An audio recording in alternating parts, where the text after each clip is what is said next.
She said it was fine, treating it as letting other groups have the opportunity. With that, she went on a date with her boyfriend while I stayed up all night working to ensure our group achieved the highest score in the university student entrepreneurship competition. She claimed not to compete too fiercely to avoid hurting group harmony, but I didn't care. I quietly prepared for the presentation and repeatedly won national gold awards. Our group members, including her, benefited greatly, their individual scores always ranked at the top. Yet when I finished studying and passed by the office, I overheard her telling the teacher, "Sir, my roommate is overly focused on grades and lacks scientific research qualities. It's unnecessary to argue so fiercely over daily class points."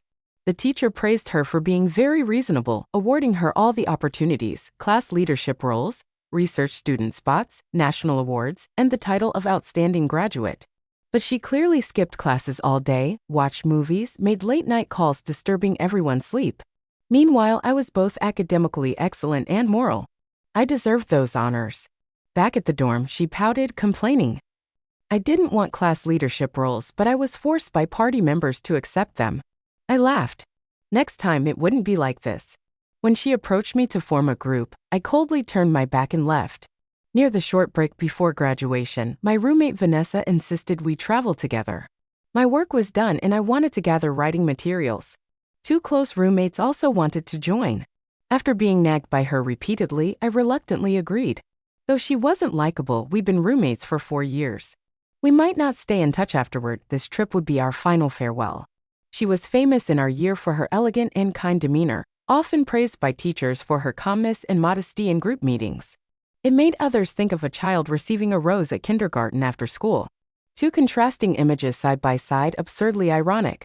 Before departure, she got new camellia flower and sea salt nails, 2 to 3 centimeters long, decorated with crystals and gold threads.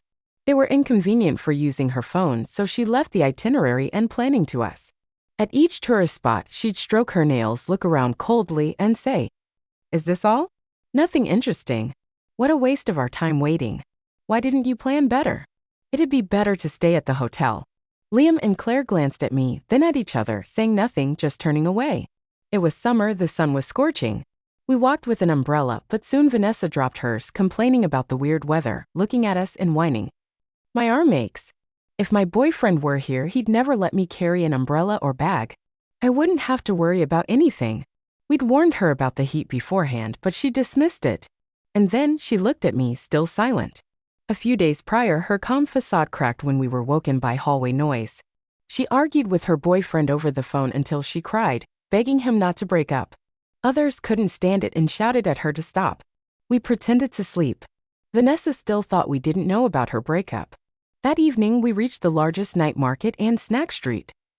Stalls selling stinky tofu, sausages, fried chicken, grilled squid, skewered chicken, and spicy noodles lined up. Vanessa wrinkled her nose, waving at the smells. "Eating this all night? It's unhealthy and unsanitary. Do you even care about yourselves?" A smile faintly. "Oh, Miss Who keeps us in her heart. Last time, the hot pot was too salty. Yesterday, the herbs were too spicy. Today's seafood was unfamiliar. You wanted special snacks and now you complain? If you're dissatisfied, plan it yourself. Your parents gave you a brain and hands, use them, huh?" The Western girl finally snapped, slamming the table. "Enough. We're accommodating you and you criticize everything. You're shameless. Just because your family has money, you think you're important? Do you think you're someone special? I'm done serving your grandfather." Alice and Cecilia looked at her contemptuously, tossing water bottles at her and leaving. Vanessa pouted, looking pitiful, her lower lip trembling as if about to cry. She looked at me, but I coldly averted my gaze. Previously, knowing her difficult personality, I'd avoided conflict, too lazy to quibble, even helping her occasionally. But this time, I pretended not to see, leaving with Lauren and Cecilia. A month prior, after self-study, I forgot my things in the office. Returning, I saw the advisor's office light on. Vanessa stood inside, holding tea and lilies, speaking ill of me. "Sir, you might not know, my roommate Hannah is overly grade-obsessed, often using excuses to skip class activities and lacks scientific research qualities. It's unnecessary to argue over class points." The advisor took her tea, nodded, and said he disliked such competitive people, especially her type, lacking teamwork spirit. He'd initially considered her for the Provincial Outstanding Graduate Award, but now deemed her unqualified. Best to give this honor to Vanessa. Her fingers tightened on the tee box, her expression flickering but quickly steadying. She waved her hand. No need, sir. Give it to the most deserving. I don't mind. The advisor smiled, shaking his head. This honor is yours. Don't refuse. You're always humble and capable, not showing off. People like you are rare. A week prior, her father visited the advisor again. I overheard their hushed conversation outside, chilling and nauseating. My kindness was treated as expendable, exploited by this wolf in sheep's clothing. I had sacrificed for her, only to become her stepping stone. All my past efforts were ruined. As I prepared to leave, I heard, the research student spot and national award were rightly yours. She smiled modestly. Thank you, sir. But I don't care about those. My roommate is different, she just memorizes. Opportunities like these shouldn't go to someone so mediocre, especially Hannah. The advisor paused. Exactly. A student from a farming family, what can they achieve? Not making mistakes is enough. I stood outside, silent, fury and disgust building. I wanted to rush in and punch them both. A student frustrated argued with the advisor, who immediately threatened disciplinary action. Graduation was critical, no mistakes could be made. They wanted to humiliate me completely. This required long-term planning. I saved the recording side and left the office. The night sky was cloudless, starless, strangely empty. The trip was mainly because Lauren and Cecilia wanted me to join. Whether to cater to Vanessa's whims depended entirely on me. I treated her like air, it didn't matter. Perhaps this trip would reveal more of her dark side, gathering more data. After being coldly rejected by Alice and Claire, Vanessa looked at me with a weak expression, her innocent eyes seeming to beg for help. Her pretense disgusted me, my stomach ached. I immediately turned and left. Ignored by everyone, she had nowhere to go and meekly followed us. After the night market, it was 8:30 p.m. The Old Town area was gridlocked, buses couldn't enter, taxis were unresponsive, and public bikes were all rented. If we didn't act fast, we'd have to walk 10 kilometers back to the hotel. Lauren, Cecilia, and I quickly rented any available bikes. Seeing this, Vanessa began to complain. Riding bikes? How embarrassing. I'm in a dress. Holding the handlebars, my nails could break. We're not short on money. Why can't we get a taxi? Saving this money, what's the point? Liam laughed.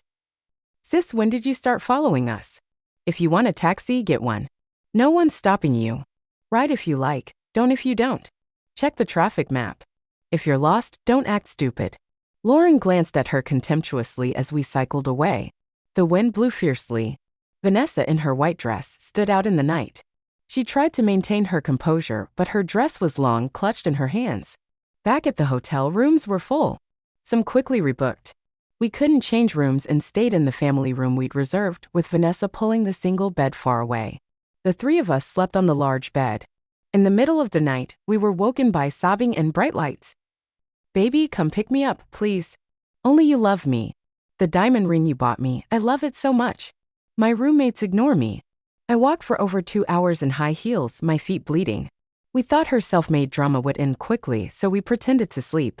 But she grew more chaotic, as if intentionally seeking attention. Cecilia grabbed a broom, slamming it down. Shut up. What are you pretending for? He dumped you ages ago. Who are you performing for?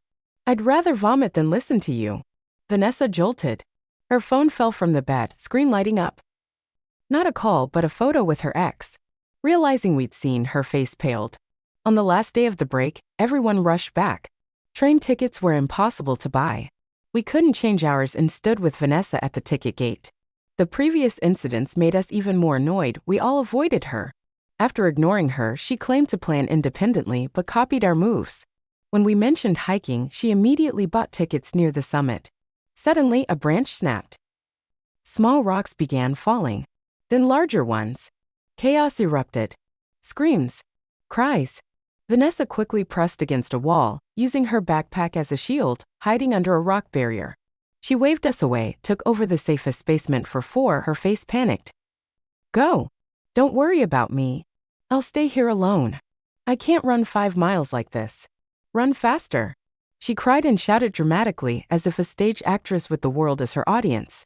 Other tourists tried to join her but were shoved away. rain mixed with tears streaming down her face. Vanessa looked like she was sacrificing herself to save us, but the mountain was artificial, reinforced. Nowhere was truly safe. Running perpendicular to the rockfall was also dangerous.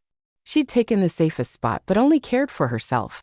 A strong man, furious, strode over, kicked her twice, knocking her down.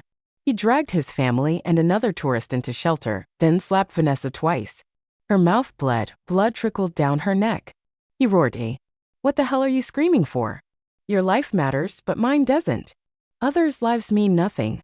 Are you pretending to be stupid, hoping others die so you can escape? How selfish can you be?"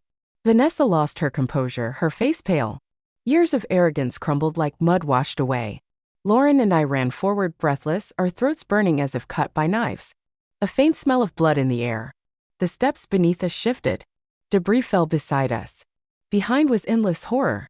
A misstep sent us tumbling down the slope, arms over our heads as we crashed into rocks. Night enveloped our race against death. We survived, but with injured limbs, hands torn, feet bleeding. Among us, 1 died, 5 were injured. The deceased was a 5-year-old girl. Vanessa had pushed her out of the shelter, claiming it was unsafe. The strong man didn't pull the girl fast enough. A boulder fell. A tiny life was gone forever. After the heavy rain, everything was eerily quiet, as if nothing had happened. Whether Vanessa's push was accidental or intentional, a moral or legal issue, or both was irrelevant. That evening's news report barely mentioned it. She nonchalantly scrolled past, muttering, "Everyone has their fate." My 2 roommates and I trembled, chilled by her coldness. From then on, no one spoke to her. Before returning to school, our class announced we had to fill out forms. After treatment, we didn't stay long in the hospital. Luggage was sent ahead, and we limped into the train station. Vanessa carried a backpack, arms crossed, coldly observing everyone. While waiting, she chewed gum, her 3-centimeter nails swiping her phone. Despite staff warnings, she neared the caution line. A rushing passenger accidentally bumped her, knocking her phone onto the tracks. A clack echoed clearly. Vanessa stared at her phone in the gap, a long nail broken, but she remained calm. "Just a new phone. No big deal. The data inside, I'll redo it." A bit troublesome, but nothing serious. Her sharp gaze then fixed on me. I felt like prey in a trap, her teeth bared. Anger surged, I stepped back. Vanessa smiled at me. "Hannah, this train's delayed, right?" Her eyelashes trembling slightly, "It's okay. Tin and Wu, no matter how harsh their words, I should humbly accept it and make improvements next time. That's how one progresses, right?" The male student became angry, clenching his fists. "Humph, Vanessa, you're really too kind-hearted." I coldly snorted. Humph, her being kind-hearted? That's the biggest joke of all. That evening, back at the dormitory, the results of the school's English proficiency test were announced. Everyone's scores were posted in the group chat. Everything unfolded just like in the previous life. I ranked first in the entire cohort, while Liam and Claire were placed in Class B. Vanessa, with just enough points, made it into Class A.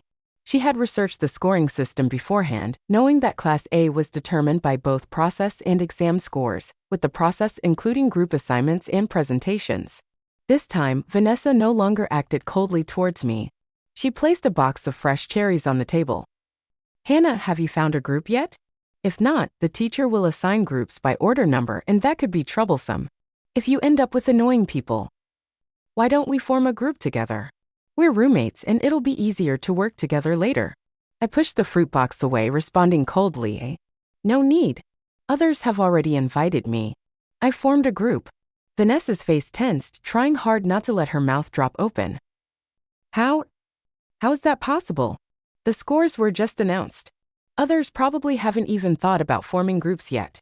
This is something I carefully learned from seniors in previous cohorts. "Hannah, are you lying to me?" I shrugged, smiled lightly, and left the room without answering. Indeed, her previous nonchalance was just pretense, and her arrogance was merely a tool to gain benefits without effort. After leaving the room, I bought a lottery ticket and won 20,000 yuan. Immediately, I used 10,000 yuan to purchase a voice recorder and surveillance equipment, preparing within legal boundaries to gather all evidence related to Vanessa and the advisor. I planned to strike back without mercy. The remaining 10,000 yuan was invested in stocks. In my past life, I closely monitored stock market fluctuations and had earned several million yuan, but my efforts were cut short by sabotage. This time I had to be more cautious in my planning and strategy. Using 10,000 yuan as capital, I could grow it to nearly 400 million within a year. Then I'd invest in various projects and companies. If this fortune was mine, I wouldn't hesitate to maximize it. Since our rejection of Vanessa's insinuations and demands, her tone became increasingly rude. Seeing me focused on stock charts on my computer screen, she sneered. Hannah, are you planning to trade stocks? That's not reliable at all. Your family's financial situation isn't great. You shouldn't take such risks. Your funds are already limited. Who would you borrow from if you lost everything? I sincerely replied. I'm genuinely warning you, but I don't bother with others.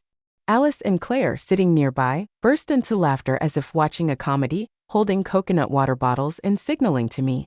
Seeing no one paid her attention, Vanessa continued complaining and showing off.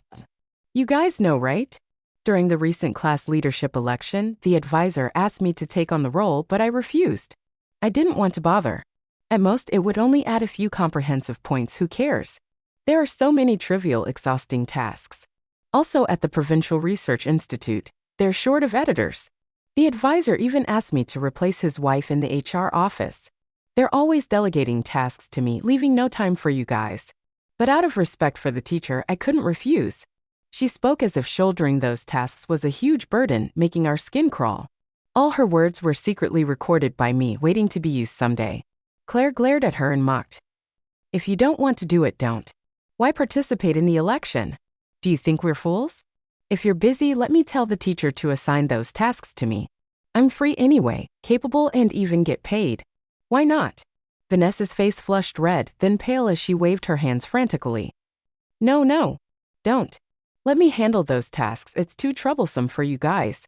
Alice smiled coldly. You're really considerate, aren't you?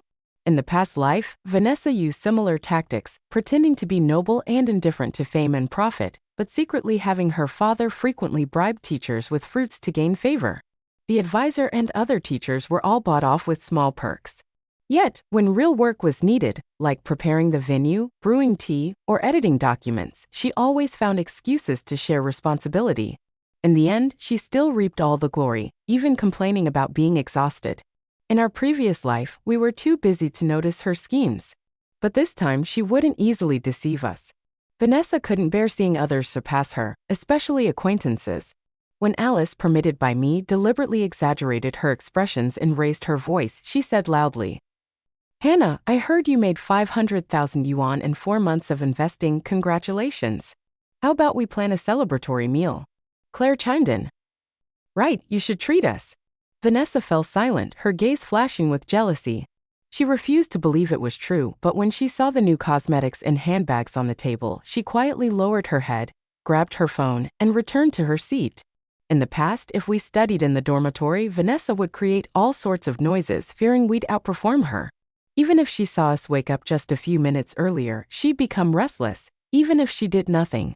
But this time, she wouldn't easily overlook the information we inadvertently revealed. Sure enough, Vanessa began secretly monitoring my activities, trying to learn stock trading. She invested a significant sum in gold and even confidently bought additional mutual funds. What she didn't know was that all the stock codes I deliberately leaked to her were about to plummet after a recent surge. Moreover, in the past 2 to 3 years, the mutual fund market had never been optimistic. 80% of any purchase would likely result in losses.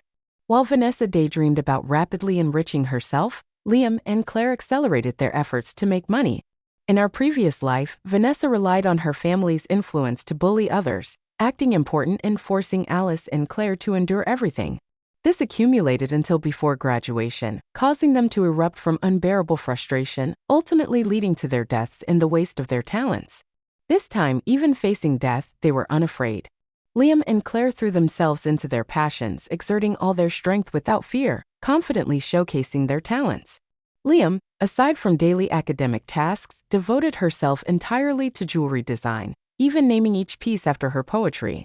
She persisted in updating content daily on major social platforms, gaining some fame and a following within months. Claire, leveraging experience from the past life, chose the right platform, balancing serious and popular literature, quickly attracting a loyal readership. Her first book signing was even scheduled. As their friend, I felt genuine joy from the bottom of my heart and planned to invest in them to achieve collective success. Meanwhile, Vanessa, preoccupied with her fluctuating investments, had no time to bother us. Over the past few months, I calculated she'd lost about 10 million yuan. Previously, I saw her secretly take out her red book, likely a property deed, to sell her house to repay debts. She was truly stubborn after losing over 100,000 in pocket. Seeing things nearing their limit, I advised her to stop, but Vanessa refused to listen. At this point, the university student entrepreneurship competition, which I had long planned for, was about to begin. The 3 winning teams would advance to the provincial round to compete for gold, silver, and bronze prizes. When Liam, Claire, and I arrived at the venue, some judges hadn't yet arrived. A few students from other teams stood in the hallway whispering. I glanced over and saw the team ranked second in our cohort. It seemed after failing to recruit me, Vanessa had switched to helping them. Their conversation was clearly audible. It's unbelievable. When Vanessa asked to join, she spoke sweetly, claiming to help us. But how? Once we started working, she vanished. Right before the competition, the materials she was responsible for hadn't even been collected, and she said she was too busy to do it. Instead, she offered to handle the presentation to make amends. What kind of makeup is that? When it came to heavy tasks, she took them. When it was our turn, she slacked off. Today, there's a renowned entrepreneur on the judging panel, a chance for direct interaction and a good impression. Why should we yield that to her? Does she think we're fools? We immediately rejected her presentation role. Then she said it was just a competition, not to hurt harmony, and that giving some leeway to other teams was fine. I've had enough of her selfishness, always fearing others might benefit more than her. Hearing this, I fell silent. It turned out this team was just like me in the past life, unknowingly exploited by Vanessa. At that moment, Vanessa rushed over in high heels, panting. Sorry everyone, I'm late. A female student in the team coldly replied. Late is late. Do you think you're that important? You've done nothing. How dare you show up here? Vanessa, you were kicked out of the team long ago. You're busy, so you don't need to attend group meetings or participate anymore. You can even leave the group chat. Vanessa's expression froze for a moment. She seemed unable to fathom being treated this way, pursed her lips, swallowed her tears, and entered the classroom, saying it was her fault and she'd sit in the back row to quietly cheer for everyone. But a team member immediately waved her hand. No need. Just don't curse us. Vanessa said nothing more, but her tightly clenched hands and trembling fingers betrayed her inner anger and resentment. Not long after the competition, on our way to the cafeteria, we saw Vanessa arguing loudly with her father by a flower bed. I quickly deduced that her stock and investment failures had been exposed, and her father had come to deal with it. Their argument escalated until her father, in a fit of rage, slapped her. How could you be so unreasonable? I've spoiled you since childhood, and now you do these shameless things. You're beyond redemption. Vanessa shouted back. Why can my roommates make tens of millions but I can't? They have luck, why don't I? Her father scolded. They have knowledge and experience. You, on the other hand, do nothing but provoke others all day, and jump into fields you don't understand. Can't you live like a decent child? Vanessa choked, her eyes red, screaming. Even you look down on me. Fine. From now on we're cutting ties. She clenched her fists, glared at her father with hatred for a few seconds, then turned and ran away. Her father sighed heavily, chasing after her. At that moment, the second-ranked student in our cohort approached me. This was within my expectations, and in reality, I'd hoped to collaborate with her. After I'd repeatedly rejected Vanessa's group invitations, she shifted her target to the second-ranked student, even diverting some of her attacks there. But what Vanessa didn't know was that the second-ranked student was truly talented. In all her information forms, she only listed her parents as ordinary civilians. But in reality, her father was a provincial business magnate, and her mother was a princess from a powerful medical family. I'd invested in her family's company stocks and earned a substantial profit. Vanessa's entanglement with her was like setting herself on fire. The second-ranked student told me that the province was organizing an academic competition. 2 days prior, she'd advanced to the school finals and was chosen to represent our academy. However, the advisor had summoned her and berated her, claiming her high scores were only due to rote memorization, lacking real ability or potential, thus deeming her unfit to represent the academy. Under the guise of fairness, the advisor decided to give the opportunity to Vanessa. Hearing this, the second-ranked student became furious. I don't need this trivial competition. My opportunities are endless. But how can the advisor be so foolish? What eyes does he use to see Vanessa's talent? Has he forgotten I won first place last year? Speaking of fairness and integrity, what a joke. I suspect Vanessa bribed him. I must report this. Midway through her sentence, she grew disheartened. But I have no evidence. I leaned close and whispered, I have evidence. She raised an eyebrow, puzzled why I'd want to hand these over to her. I replied, we're both victims of this injustice, but you have stronger backing than me. You can quickly mobilize manpower, resources, and finances to create a public outcry and achieve ultimate victory. A few months later, after selling my stocks for 3 to 4 billion yuan, I acquired Vanessa's father's company.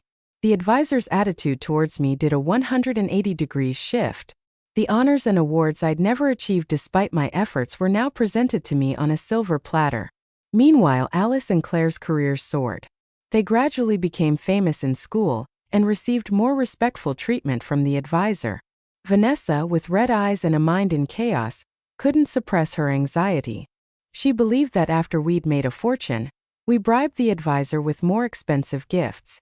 Thus, she frequented the advisor's office even more often, but all her efforts were secretly observed by the second-ranked student. Eventually, seeing the advisor unmoved, even revoking Vanessa's upcoming graduate spot, she began acting recklessly. Whenever she met the advisor, Vanessa would say, my family has many villas in gold. Perhaps I could gift you some? Whatever you want, I can provide. Back at the dormitory, Vanessa somehow obtained a fake admission letter from a top foreign university, mocking us for still worrying about job hunting or graduate studies, while she claimed to be accepted abroad. Finally, things escalated when she took a limited edition signed book by my favorite author to flatter a teacher. I was furious and called her father to handle it. Vanessa sneered, you have so much money now, why care about a trivial book? I turned to her father, who remained silent for a long time like a sturdy tree, rotten inside. Finally, he slowly said, Vanessa, stop talking. The company our family built over 3 generations was acquired in just a few short months. Vanessa couldn't believe it, staring at me in shock. For a moment, she seemed to clench her fists and lunge at me but was held back by her father. Vanessa began to cry, but her momentum gradually dissipated. When she thought things couldn't get worse, her bribery of the advisor was exposed online, with a list of 100,000 yuan in gifts trending on social media. Public outrage erupted, and her actions became the focal point of criticism. The public opinion swept away all their defenses, and the reputations of Vanessa and the advisor completely collapsed. Facing expulsion from the school at that moment, an ambiguous comment about the incident went viral. People thought the story might take a turn, and even Vanessa believed the expensive gifts she'd given Liam and Claire the day before had worked. But she didn't know that Liam and Claire had returned all her gifts. Amidst the public uproar, Liam and Claire brought the police, accusing Vanessa of poisoning our drinking water. She had intentionally attempted to harm her roommates. Vanessa immediately denied it, but we presented evidence from surveillance cameras and test results. The reason we endured for so long without reporting was because we knew she'd eventually act. We'd been waiting for this moment. Vanessa completely broke down, clinging to a pillar and wailing at the police. I have a mental illness. You can't arrest me. But Liam and Claire had anticipated this, arranging everything in advance. Behind them stood a seasoned neuroschistosomiasis expert. Vanessa's history of abuse, including several incidents causing injury, was exposed. She received a suspended sentence, and the advisor faced legal accountability for his misconduct. Years later, we achieved resounding success. Alice became a jewelry industry tycoon. Claire became a renowned author, and I was dubbed a financial genius. Together, we engaged in charitable activities, investing heavily in rural education to provide more opportunities for eager-to-learn children. On a mountainous trip, we were invited to speak at local schools. At night, we climbed to the mountaintop to watch the sunrise. With just a glance, we understood each other and laughed together. Jade remains jade. Even when shattered, it doesn't turn to dust. Thank you all for listening to this story. Don't forget to follow for the latest stories.